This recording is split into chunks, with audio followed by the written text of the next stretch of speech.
Bueno, primero que nada, muy contento de tenerla por acá, tener a Sigrid Segura, segunda candidata a diputada por el Frente Amplio. Hablando un poco de Alajuela, muy contento también de estar aquí compartiendo un café con usted y con mi amigo Douglas. Este, agradecerle a la cafetería por ese espacio. Y creo que es muy importante comenzar esto con el pie derecho y es El izquierdo. presentándose. Ah, Es- bueno, también, ¿verdad? Eh,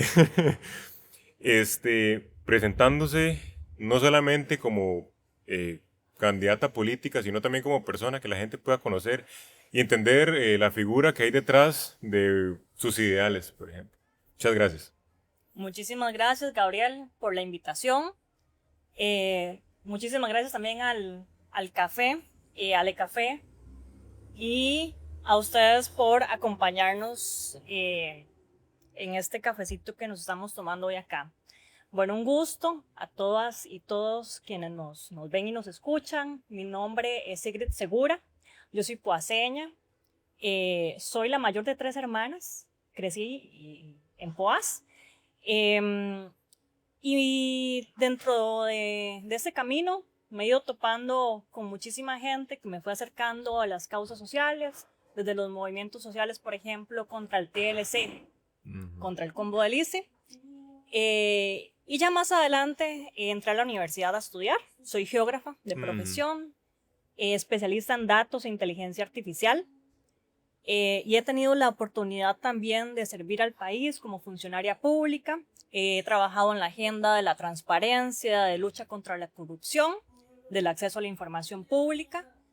Eh, y he trabajado también desde el sector privado. Bueno, yo trabajo desde mis 10 años y he tenido también la oportunidad de trabajar en la academia y con organizaciones del sector social. Ok. Entonces, muchísimas gracias, de verdad. Yo creo que ya entrando en materia, en los últimos meses y ya en la recta final, ¿verdad? De esta campaña electoral, que ha sido una muy movida, donde las redes sociales han tomado creo que un gran protagonismo y ha tenido el Frente Amplio, a mi parecer, una ventaja en el hecho de que representa a, a su público con figuras muy jóvenes, ¿verdad? Aprovechando Sí. que esas son elecciones que son personas jóvenes las que van a elegir el futuro presidente de Costa Rica. La campaña creo que ha sido muy movida y se ha caracterizado el Frente Amplio por ser un partido y una campaña por y para la gente, con financiamientos pequeños eh, y utilizándolo como estrategia política. Y en ese tiempo me parece que han recorrido toda la provincia. Los he visto creo que en Poás, en San Carlos creo que anduvieron, En los 16 cantones hemos en los estado. 16 cantones. Y hace muy poco tiempo creo que andaban también por el Parque Central de Alajuela Voy volanteando. mucho por ahí, sí. Y ahorita me gustaría preguntarle, para ir comenzando, para ir calentando, como decimos, ¿cuál es el diagnóstico que tiene Alajuela en este momento a nivel provincial, lo que usted ha visto? Alajuela es una provincia grandísima, con muchísimas complejidades. Es una provincia que le aporta muchísimo a ese país, no solo económicamente, y que ha sido abandonada Claro. por todos los gobiernos. Desde zona norte hasta occidente, Alajuela central, la parte también de Atenas Orotina. Todos los cantones en los que hemos estado hemos encontrado problemáticas similares que se Sí. comparten. Por ejemplo, el tema de seguridad. En este momento, la inseguridad tomó el país. Estamos en los años con más inseguridad que hemos registrado en la historia, justo en este gobierno. Particularmente para nosotras las mujeres, ha sido Ujú. muy violento, muy inseguro. Hemos enfrentado también un aumento del costo de la vida. Claro. Ya a la gente no, a las personas no nos da para llegar a fin de mes, para llegar a la quincena. Tenemos aumentos de precios, por otro lado salarios congelados, por otro lado salarios que no alcanzan. Adicional tenemos una crisis de inmovilidad. Ujú. O estamos pegados a empresas, o el transporte público no funciona, o cierran las rutas de autobuses. Realmente se ha vuelto una crisis, imposible movilizarse en esta provincia y en el país en general. Pero Claro. Alajuela además registra los cantones, varios de los cantones con más presas, Sí, donde más se dura. sí. Por ejemplo, en Grecia, en Alajuela Centro, en Orotina. Todos estos lugares tienen la crisis intensificada de movilidad. Y estamos viendo además un aumento de un derecho y un servicio que dábamos por sentado tradicionalmente en Costa Rica, que es el agua, Agua. y que más recientemente se ha ido disminuyendo, Claro. ¿verdad? Uno no pensaría que un servicio que hace algunos años dábamos por sentado que funcionaba, se ha ido cayendo, ya sea por crisis de infraestructura hídrica o por la capacidad de gestión del recurso, pero ciertamente estamos teniendo problemas de acceso al agua. Entonces yo creo que son problemáticas que se comparten. Obviamente cada cantón adicional a eso tiene sus propias problemáticas y sus propios retos. Entonces lo que hemos ido haciendo en la campaña ha sido un poco tejiendo eso, ¿verdad? Identificando esas problemáticas. Llevamos ya más de un año en esto, de estar recorriendo la provincia en varias ocasiones. Identificamos las problemáticas, las necesidades que tienen y proponemos soluciones a partir de eso. Soluciones construidas con la gente, directamente en el territorio. Claro. Yo creo que eso es, lo que usted menciona es algo muy importante. Hablaba un día con un candidato y él me decía, lo más interesante de Costa Rica es que hemos logrado hacer las cosas más difíciles en el pasado y actualmente lo más básico nos está faltando, ¿verdad? Tenemos comunidades que no tienen acceso al agua, tenemos comunidades donde los niveles de pobreza son muy altos y donde lo que les alcanza para comprar es de una calidad bajísima, lastimosamente. Eh, Creo que esto es muy interesante y en especial cuando observamos una provincia donde ha recibido tanta inversión a nivel de zona. Mencionaba usted el caso de Grecia. Celebramos que en Grecia tenemos una zona franca, pero otras personas se preocupan, bueno, nos preocupamos, me incluyo, en que tengan un problema parecido a movilidad con el tema del Coyol. Yo hace unos días tuve que ir a Poás y recuerdo yo que llego yo a las 10 de la mañana, ¿verdad? A la terminal y yo digo, ¿a qué hora pasa el bus? Y me dicen, no, es que el bus pasa a las 11:30. Curiosamente llego yo Y tuviste que ya... preguntar. Sí, sí, sí. Llego yo de regreso ya para el centro nuevo, de Poás al centro, y me dicen, no, Gabriel, es que si usted pierde el bus, se tiene que esperar hasta las 2, ¿verdad? Y creo que eso le genera un valor agregado a su candidatura, principalmente porque usted no es una persona que habla o propone de solucionar el transporte público y nunca ha viajado en bus. Al contrario, usted le ha tocado vivir tal vez uno de los sistemas de transporte público más deficientes que hay en Alajuela, porque todos sabemos que los cantones los distritos del norte tienden a tener un servicio de bus muy malo. Y creo que aquí es donde me gustaría hablar, porque ese interés viene desde la cotidianidad suya, desde sus experiencias y su vivencia. Y creo que es algo que tenemos que plantear no solo aquí en Alajuela, sino también en Costa Rica. Entonces, me gustaría hablar sobre qué tenemos en materia de movilidad y transporte público. Cuando yo entré a la candidatura y estábamos construyendo las problemáticas de la provincia, recuerdo perfectamente que lo primero que se me vino a mí a la cabeza fueron las presas estando en el bus. Yo soy usuaria del transporte público, usualmente. Usualmente paso de Poás a La Grecia, es como Sí, sí, mi realidad más inmediata, y San José. claro. Y lo sufro diariamente, cada vez que tomo un Sí, bus, lo sufro. Igual cuando uno está en carro, porque igual las presas ahí van, pero sí, al menos en sí. el carro a veces uno va un poco más Con aire cómodo. acondicionado. Sí, Sí, sí, cuando sí. se puede. Pero ciertamente la realidad provincial es muy compleja porque Alajuela no tiene un transporte público interconectado. Entonces, ¿qué pasa? Que si, por ejemplo, vos estás en Poás y querés ir a Grecia, puedes ir de un solo bus, pero si querés ir a San Ramón, tenés Ajá. que ir a Grecia y después a San Ramón o venirte para Alajuela y tomar de aquí el de San... O Sí, sea, sí, tenés sí. que hacer, ¿verdad? Ahí hay que hacer una matemática importante, que además para nosotros las mujeres es mucho más Sí, costoso claro. porque eso nos quita tiempo que dedicamos al cuidado, a movilizarnos, a estudiar, a cuidar, a ir al trabajo. Por otro lado, tenemos la lógica también del norte los horarios son de casi que abstractos, Sí, pero no están en ningún lado, como que están sí, sí. en el conocimiento de la gente que va a tomar el bus inmediatamente. Pero si vos Es una lotería. no Sí, sos de sí. ahí, no sabes. El otro día aquí para Zona Norte me vine a tomar aquí a la terminal de buses es aquí por la Radial. Claro. Ah, sí, sí. Yo llegué a lo que hubiera, ¿verdad? Llegué ahí en la tarde y dije, bueno, vamos a ver a qué hora hay bus, porque yo no sabía si el siguiente bus iba a salir en media hora, en 40 minutos o en 3 Sí, horas. sí, sí, sí. Es una lotería realmente. Y eso es algo que afecta muchísimo porque entonces, ¿cómo planificas vos la vida? Si vos Sí, sos sí, sí. una mamá que tiene un hijo que tiene que estar en la escuela a una hora en particular, tenés que saber que tenés que tomar un bus tal vez 3 horas antes o media hora Sí, antes. sí, sí. Es realmente una lotería. Y eso lo vimos en absolutamente todos los cantones de esta provincia, donde además, para empeorar la situación, están recortando rutas de bus. Y Claro, sí, entonces hay sí. lugares donde la gente se quedó sin servicio de bus porque la lógica dice que no es rentable cuando es un servicio público subsidiado. O sea, hay una concesión Sí, sí. para que eso se dé del Estado y no se está cumpliendo. Y eso nos está afectando muchísimo.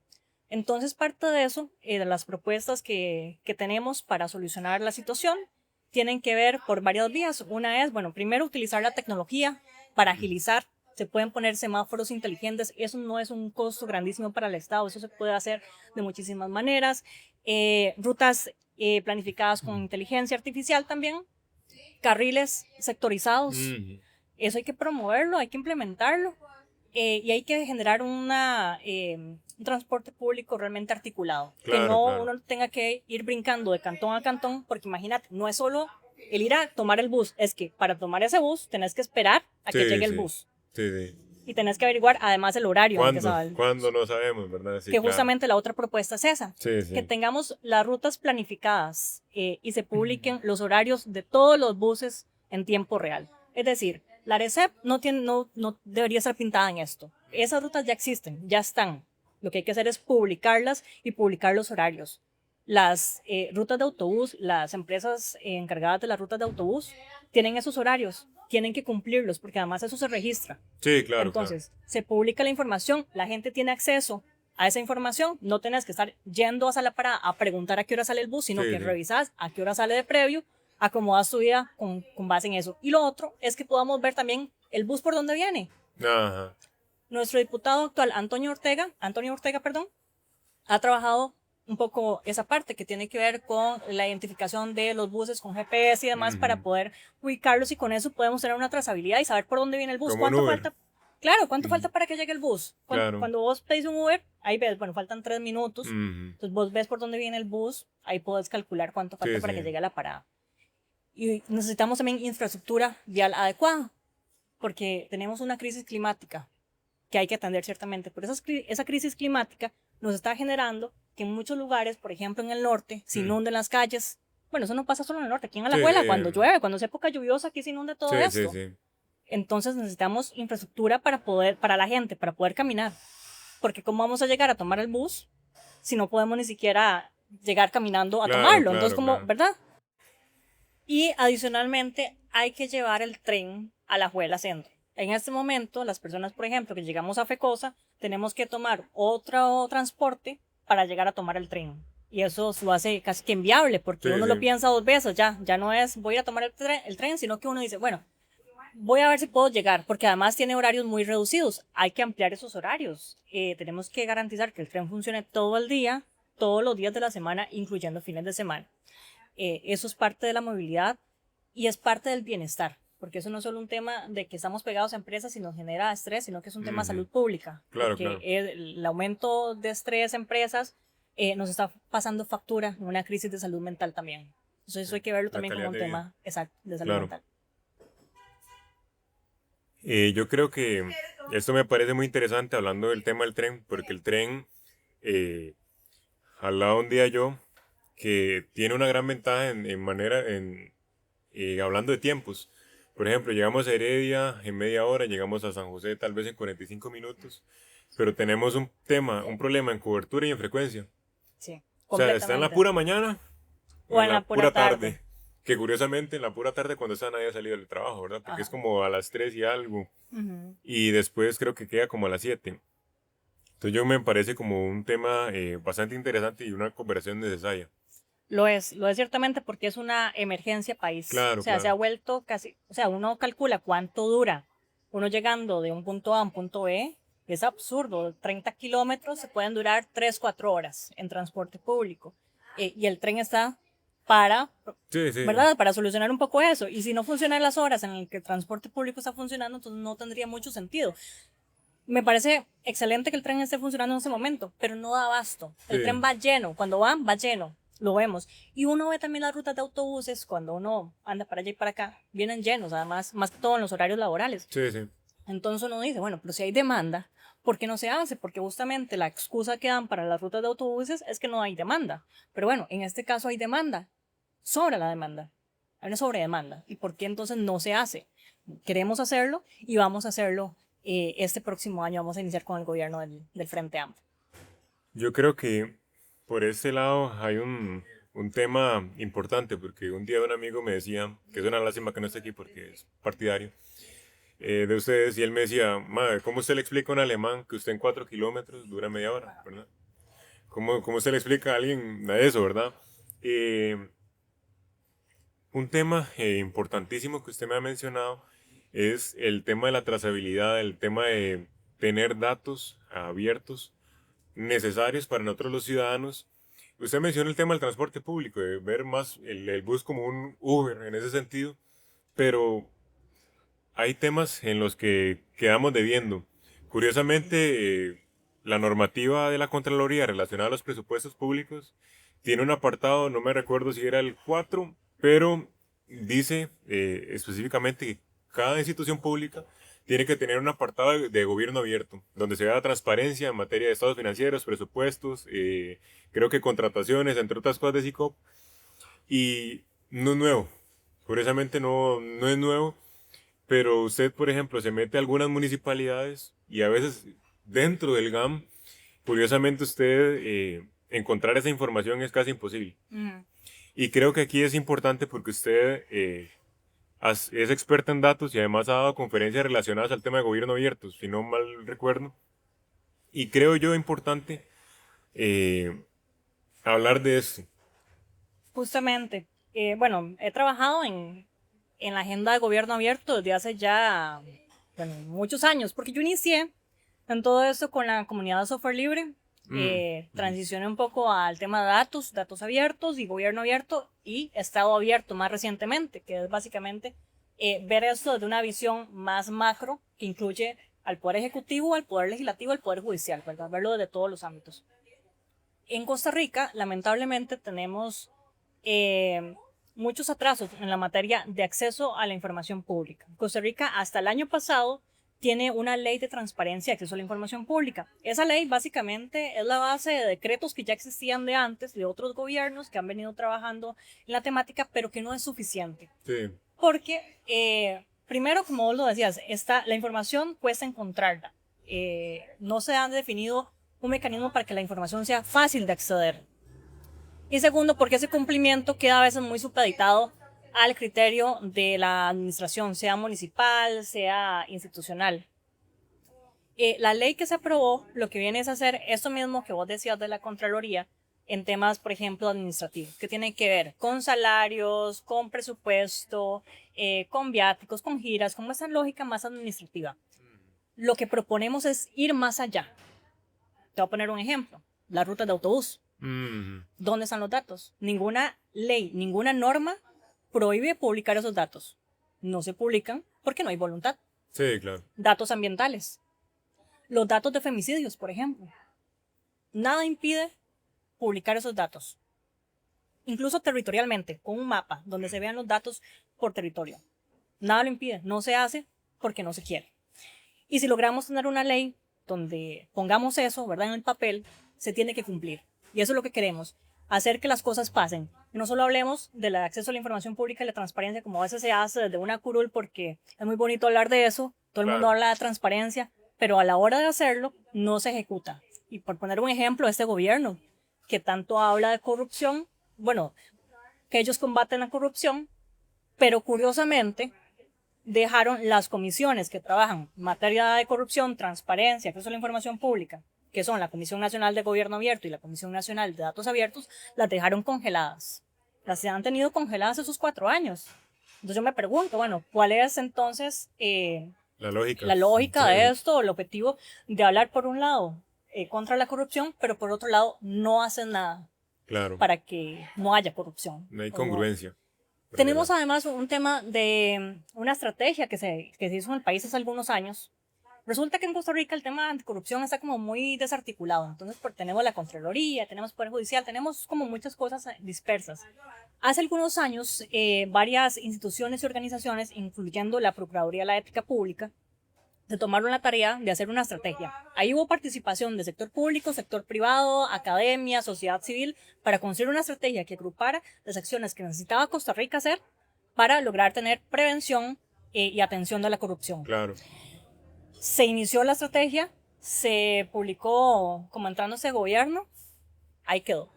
No se ejecutó, no hubo voluntad política para hacerlo. Nosotros en el Frente Amplio queremos retomar esa estrategia y ejecutarla. Yo creo que es muy, muy importante porque, curiosamente, esa información año con año se produce. O sea, tiene que presentar auditorías, tiene que presentar estados financieros, tiene que presentar los presupuestos, porque si no, no se los aprueba la Contraloría. Y ahí es donde uno dice, bueno, si toda esa información está, ¿por qué tengo que mandar un correo para pedirlo? ¿Por qué tengo que incluso meter un recurso de amparo? Claro, porque lo que se ha hecho tradicionalmente es que se judicializa el acceso a la información pública. Entonces solo las personas que saben cómo acceder a interponer un recurso de amparo y ganarlo pueden acceder a esto. Por dicha, en Costa Rica pues todavía hay cierta libertad de prensa, que yo espero que en lugar de ir disminuyendo, aumente. Por eso en Costa Rica la prensa ha sabido un poco gestionar eso, pero es una barrera, ¿verdad? Es una barrera para el acceso a la información y para la misma libertad de expresión. Claro. No, y yo, por ejemplo, hablaba un día con una persona que él me decía, ¿usted cómo accede, cómo puede ver quiénes son los participantes del Consejo Municipal? ¿Verdad? Porque yo he mandado correos a distintas personas de cierta municipalidad y no me contestan. Y ahí es donde uno dice, bueno, algo tan fácil como el nombre de la persona, a qué partido pertenece y el correo institucional. El directorio, sí. Claro, o sea, a ver, vamos a ver. Yo, como usted dice, creo que es un tema de falta de voluntad o tal vez un tema de que muchas veces se piensa que nadie busca eso. Ajá, eso es un tema muy importante, muy valioso, porque hace algunos años hablaba algunas ideas en Costa Rica que había que... Sí. Hace algunos años habían algunas propuestas de que teníamos que publicar todo, absolutamente todo. Sí. Bueno, hay necesidades estructurales y de capacidad tecnológica importantes. Pero nos dimos cuenta en la comunidad regional de datos abiertos, de la que soy parte, que no necesariamente había que publicar todo, había que hacer una publicación bajo demanda. Porque muchas veces, ¿qué pasaba? Que había instituciones que decían, bueno, tengo muchos datos publicados. Ajá. Pero resultaba que nadie los utilizaba. Sí. Entonces, ¿para quién estás publicando? Lo que hay que hacer es identificar la demanda ciudadana, qué es lo que la ciudadanía está buscando, y a partir de eso priorizar esa publicación. No digo que no haya que publicar lo demás, pero hay que priorizar que se publica, porque tal vez se esté publicando mucho, pero nadie lo usa. Entonces, hay un sinsentido. Y lo otro que tiene que ver con el interés de publicar esto es porque a veces se piensa que no es importante. A veces las instituciones dicen, ¿para qué voy a publicar? ¿Qué sentido tiene? Bueno, resulta que el acceso a la información pública es un derecho llave. Es decir, eso te abre el acceso a otros derechos. Cuando vos sabes a qué podés tener información, te abre la ventana y la puerta a acceder a más derechos. Es un derecho súper importante. Es el derecho base, es un derecho llave. Entonces, la importancia radica en eso, en que si ni siquiera sabemos a qué podemos acceder, ¿cómo vamos a acceder? Claro. Usted es especialista en el tema de datos y curiosamente un día estaba haciendo una pequeña investigación sobre Alajuela, ¿verdad? Creo que estaba viendo el tema de la Ruta 4 y me parece muy interesante porque yo decía, ok, la Ruta 4 es una ruta importante, pero me gustaría tal vez cuantificar esa importancia. Ver no sé cuántas kilos o toneladas de producto de tipo agro se movilizan por esa zona. ver cuántas personas transitan por ese lugar. ¿Por qué? Porque eso a usted le permite, como funcionaria pública, como persona que trabaja en un gobierno local, trabaja en el CONAVI, por ejemplo, o trabaja en un ministerio de planificación, se le permiten tomar Tomar decisiones. decisiones. Porque, a ver, los datos son una medida importante para ver qué podemos priorizar. ¿Por qué vamos a construir una mega carretera que pasa, no sé, tal vez unos 200 carros por día, ¿verdad? Y vamos a dejar de lado una que tal vez pasan miles de personas, lo que representa tal vez a nivel monetario algo importante, tal vez no a nivel estatal, no a nivel, vamos a ver, no a nivel empresarial, sino a nivel comunal, el tema de Vieras que agricultura. los costos se comparten en realidad por la sociedad en ese tipo de casos, porque uno de los principales usuarios justamente de los datos y de los datos abiertos son los mismos gobiernos, y eso está comprobado, y eso está medido también por la OCDE. Los gobiernos necesitan datos para tomar decisiones, y entre instituciones necesitan compartirse datos. En este momento no existe, por ejemplo, un sistema a nivel estatal o gubernamental que integre eso. Entonces, mucho menos lo ha existido a nivel comunitario. Sí, sí, Es claro. una problemática importante. Entonces, los datos abiertos nos permiten tanto acceder a información desde instituciones como desde las organizaciones, desde la ciudadanía. Yo he trabajado en instituciones públicas y uno sabe que cuando uno está ahí, uno ocupa un dato, ¿no? Sí, Como una sí, sí. información y entra a la página de esa institución, no lo encuentra. Toca comunicarse con alguien de la otra institución, ubicar a quién le corresponde esa información y entrar igual en una lógica, en un entramado institucional, que eso toma tiempo. O son Y datos muy viejos también. claro, y ese Sí, tiempo además sí, sí, es sí, dinero sí. público que se está invirtiendo en buscar una información que si estuviera publicada la podemos acceder fácilmente, que en lugar de pasar días eh, buscándola o sí, rastreándola.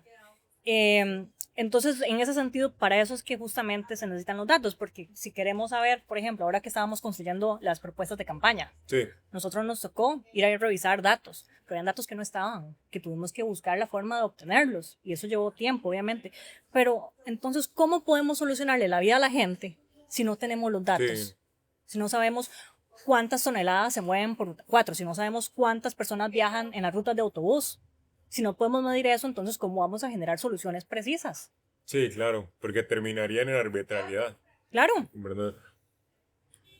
Hablando de un tema, creo que muy importante, relacionado con el tema tal vez del costo de la vida, la pobreza, la calidad de vida también, que es muy importante, me gustaría, y bueno, también relacionarlo con el tema de los datos, estaba viendo que uno de los problemas más importantes a nivel de combate a la pobreza en Costa Rica es que los distintos programas relacionados con el tema de, por ejemplo, bonos de vivienda, pensiones no contributivas, creo que eran, ujú, ayudas como el finado, las becas Omar Dengo, creo que eran, que ya ujú. no están, el tema del FONAVE, entre otros, tenían una base de datos distinta cada uno, no tenían una base de datos compartida. Entonces lo que sucedía es que las personas que recibían ayuda, recibían a veces ayuda doble.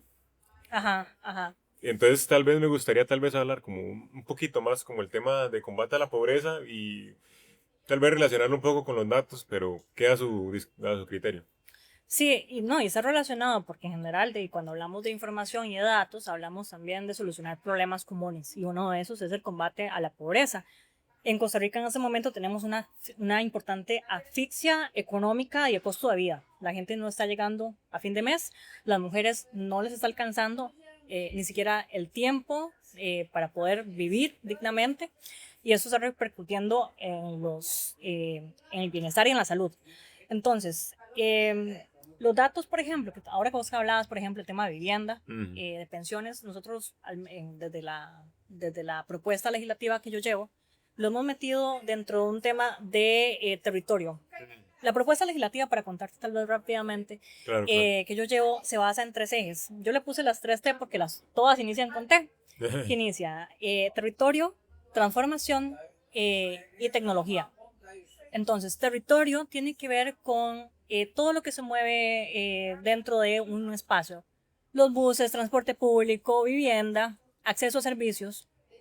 Desde la tecnología queremos solucionar eso también, con acceso a datos, con seguridad también, porque en este momento necesitamos fortalecer las capacidades de la gente para acceder a esa tecnología de manera segura.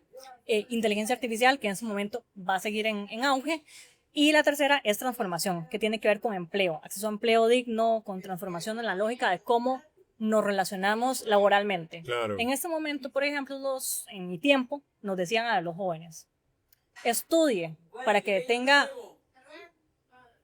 nos decían a los jóvenes, estudia para que tenga un buen futuro, estudie para que se compre una casa, estudie para que tenga un buen empleo. ¿Y qué está pasando ahora?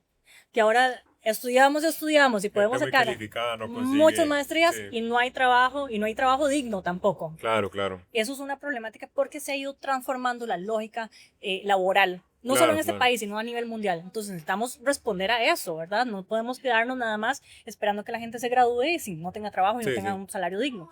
Entonces, para generar eso, necesitamos medir datos, necesitamos generar medición de dónde están los jóvenes más rezagados.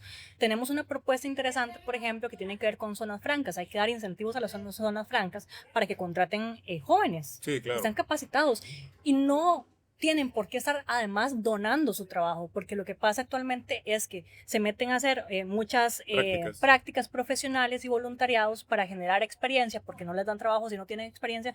Bueno, esos primeros 3 años de experiencia, por ejemplo, se puedan subsidiar y se haya un incentivo para la zona franca para que esos 3 años que están generando experiencia, pues no sea un costo, digamos, para Sí, la sí. zona franca y puedan entonces generar más empleo. Pero ciertamente hay que entender la problemática, porque en este momento es insostenible, ya uno no puede ni estudiar ni trabajar. Entonces hay que atender la problemática con urgencia. Yo creo que en eso estamos completamente comprometidos en la totalidad de la fracción a que eso suceda. Yo creo que es muy importante ese tema de entenderlo de una forma integral, ¿verdad? Eh, en materia de política pública creo que no hay temas que se aíslen a una sola área, ¿verdad? Si tenemos empleo, podemos acceder a tener bienestar, podemos acceder a consumir, a tener recursos y por ende podríamos, por una parte, tener mejor calidad de vida a nivel de que, ok, podemos consumir, por ejemplo, podemos comprar nuestras cositas, pero hay temas complicados, como por ejemplo el tema de la seguridad, que nos disminuye la calidad de vida, el tema de las presas nos disminuye la calidad de vida, el tema de el estrés, la salud mental, que todo eso nos genera. Yo creo que nadie merece vivir con miedo, ¿verdad? Y creo que ustedes lo han dejado muy claro que están dentro de esa postura y es el único partido. No soy partidario, ¿verdad? Es el único Bueno, pero partido que está. invitado. Sí, sí. Ajá, exacto, militado, eh, que no ha negociado esa postura, ¿verdad? Sí. Menos el de la postura de defensa de las mujeres. Y creo que es importante, usted como mujer, nos diga algunas propuestas que tiene para las mujeres. Ciertamente, bueno, ahora que estaba postulándome, hicimos un videíto Ajá. mío presentándome. En el video inicio diciendo que la política no está diseñada para mujeres como yo. Y alguien me comenta que qué raro, que si yo digo que si la política no está diseñada para mujeres como yo, ¿por qué me meto en política? Ajá, sí, Bueno, sí. mi punto es que a las mujeres nos cuesta el doble acceder a espacios de poder y de toma de decisiones. Todas las mujeres, particularmente las que venimos de zonas rurales, de a pie, hemos llegado a esos espacios por un acompañamiento de otras mujeres, porque otras mujeres han ido abriendo la puerta para eso Claro, y nos ha claro. costado muchísimo, no se nos hace fácil. Recibimos mucho más violencia en todo Claro, este claro. camino y recibimos mucho más violencia como simplemente por ser mujeres. En este país matan a una mujer cada 10 días. Eso es inaceptable y va en aumento. Yo creo que todos estamos de acuerdo con que eso no es algo a lo que aspiremos como Sí, país. claro. Incluso el mismo índice de homicidios en Claro, general ha claro. aumentado. Somos el Con la tercer reputación año. que se vende, ¿verdad? También. Claro, y eso Sí. nos está afectando a nivel de turismo económico, pero además es un tema de dignidad, ¿verdad? De nosotros como personas. Tenemos que decretar una emergencia nacional de violencia contra las mujeres, porque la estamos viviendo. Ya no es algo que se inventa. Sí, Tenemos ya claro, los claro. datos, pero además esos datos que tenemos son los datos que se han registrado. Mm. Habrán otros datos que no se registran Sí. como tal. Y justamente Alajuela es la provincia que más casos registra. Mm. más violenta ¿verdad? por ese lado. Hay que ponerle foco acá. Tenemos una realidad también de las mujeres jóvenes en la provincia. La movilidad nos está afectando muchísimo. ¿Cómo nos movemos las mujeres en esta provincia? En Occidente, en zona norte, las mujeres hacen trabajo todos los días de cuidado.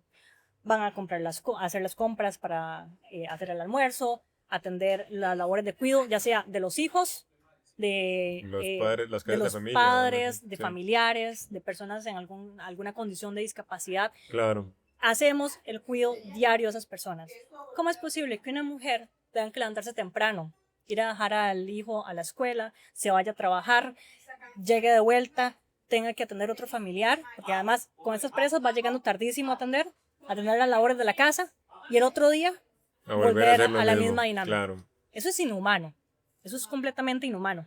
Entonces, si queremos avanzar en eso y avanzar en la reducción de la jornada laboral a 40 horas. Claro. Es algo que queremos impulsar y que vamos a impulsar en la futura Asamblea Legislativa. Ya se ha venido haciendo. Nuestros compañeros y compañeras de la fracción han hecho un excelente trabajo para eso y vamos a seguir impulsando la reducción de las Sí. jornadas. Creo que para mí ha sido un honor completamente, viendo a mí que me gusta mucho el tema de la estadística y los datos, sobre todo con el tema de los datos públicos, ¿verdad? Porque, ¿qué podemos decir si no tenemos algo que respaldarnos, ¿verdad?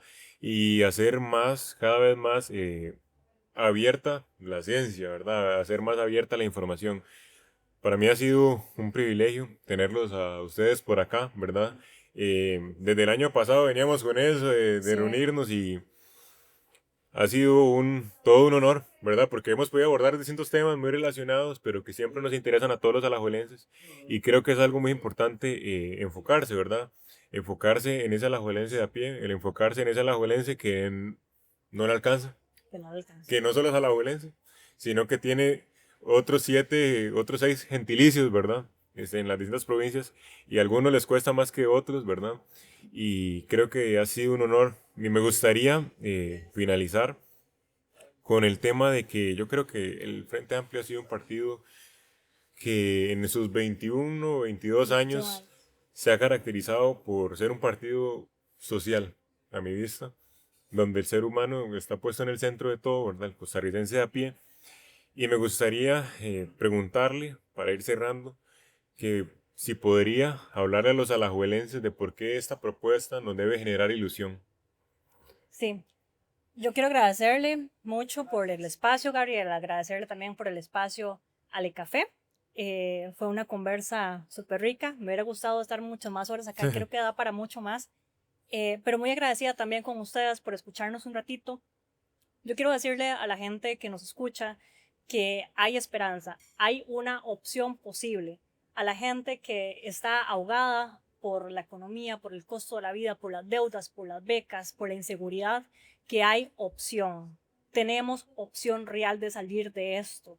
Tenemos podemos tener acceso a vivienda, podemos tener acceso a educación, podemos tener acceso a salud. Les pido el voto para este 1 de febrero, que nos acompañen en las urnas y poder llegar a la Asamblea Legislativa a abrir puertas con ustedes. Muchísimas gracias. Muchas gracias nuevamente y agradecerle a Le Café. Creo que ha sido un espacio muy bonito, me gusta mucho la ambientación, ¿Verdad que entonces sí? Está muy sí, bonita. Está amarillo, sí, sí, se siente como en casa. por supuesto. Y nada, agradecerle bastante y esperamos tenerla pronto, quizá antes de las elecciones, para a ver si hablamos con otros candidatos para ver Sí, cómo ven las elecciones. Y muchas gracias. muchísimas gracias.